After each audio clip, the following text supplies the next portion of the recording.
Здравствените власти во покрајината Хубеј соопштија дека 242 лица починале од вирусот на грип во средата, што е најбрз пораст на дневниот биланс откако вирусот е забележан во декември.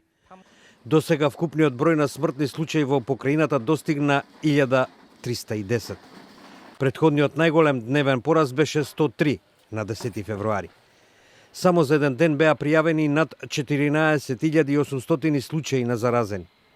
Ден претходно беа забележани само 2015 нови случаи.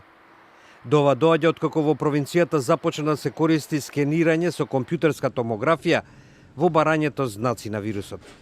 Претходниот начин бил премногу бавен, а користењето на побрзи скенирања, што откриваат инфекции на белите дробови, ќе им помогне на пациентите да добијат третман што е можно поскоро. Откако Кина ја објави најмалата бројка на нови случаи за 2 недели, дојде и до некои прогнози дека епидемијата може да заврши до април.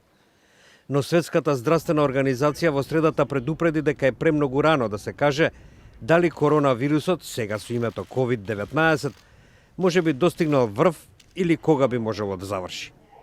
We need to focus on the task. And the task is to contain the virus, to detect the cases, to treat the cases.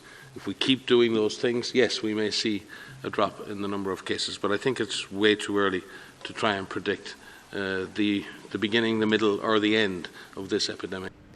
Со најавената голема предпазливост во проценките дојде и најавата од Светската здравствена организација дека забрзано се работи на вакцината против вирусот. There are already 4 vaccine candidates in development, and it's likely that there will be 1 or 2 that will go into human trials in about 3 to 4 months from now. So that itself would be a very rapid progress.